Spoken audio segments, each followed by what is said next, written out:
शुक्रवार व्रत कथा। एक बुढ़िया थी। उसका एक ही पुत्र था। बुढ़िया पुत्र के विवाह के बाद बहू से घर के सारे काम करवाती, परंतु उसे ठीक से खाना नहीं देती थी।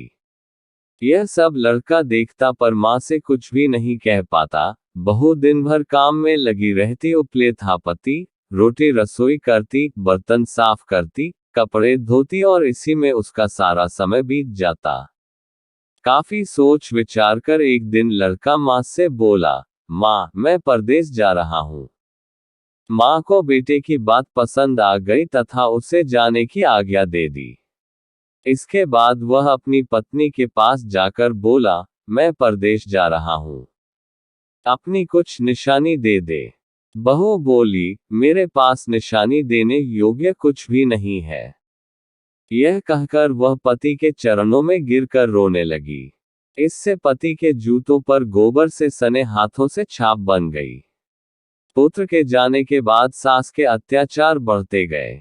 एक दिन बहू दुखी हो मंदिर चली गई। वहां उसने देखा कि बहुत सी स्त्रियां पूजा कर रही थीं। उसने स्त्रियों से व्रत के बारे में जानकारी ली तो वे बोली कि हम संतोषी माता का व्रत कर रही हैं। इससे सभी प्रकार के कष्टों का नाश होता है। स्त्रियों ने बताया, शुक्रवार को नहा धोकर एक लोटे में शुद्ध जल ले गुड़ चने का प्रसाद लेना तथा सच्चे मन से मां का पूजन करना चाहिए। खटाई भूलकर भी मत खाना और न ही किसी को देना। एक वक्त भोजन करना। व्रत विधान सुनकर सब वह प्रति शुक्रवार को संयम से व्रत करने लगी। माता की कृपा से कुछ दिनों के बाद पति का पत्र आया। कुछ दिनों बाद पैसा भी आ गया। उसने प्रसन्न मन से फिर व्रत किया तथा मंदिर में जा अन्य स्त्रियों से बोली, संतोषी माँ की कृपा से हमें पति का पत्र तथा रुपया आया है। अन्य सभी स्त्रियां भी श्रद्धा से व्रत करने लगी। बहू ने कहा, है माँ, जब मेरा पति घर आ जाएगा तो मैं तुम्हारे व्रत का उद्यापन करूंगी। अब एक रात ने उसके पति को स्वप्न दिया और कहा कि तुम अपने घर क्यों नहीं जाते। तो वह कहने लगा, सेठ का सारा सामान अभी बिका नहीं, रुपया भी अभी नहीं आया है। उसने सेठ को स्वप्न की सारी बात कही तथा घर जाने की इजाजत मांगी, पर सेठ ने इनकार कर दिया। मां की कृपा से कई व्यापारी आए, सोना चांदी तथा अन्य सामान खरीद कर ले गए। कर्जदार भी रुपया लौटा गए। अब तो साहूकार ने उसे घर जाने की इजाजत दे दी। घर आकर पुत्र ने अपनी मां व पत्नी को बहुत सारे रुपए दिए। पत्नी ने कहा कि मुझे संतोषी माता का उद्यापन करना है। उसने सभी को न्योता दे उद्यापन की सारी तैयारी की।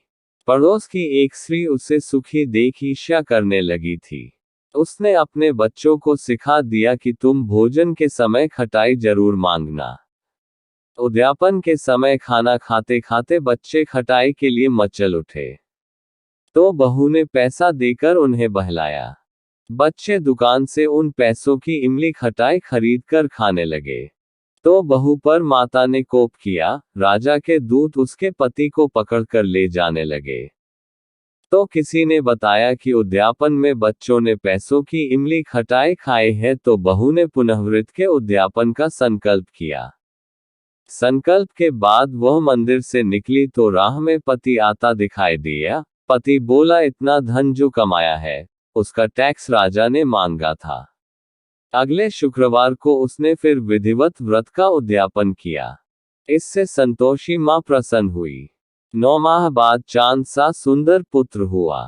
अब सास, बहू तथा बेटा मां की कृपा से आनंद से रहने लगे।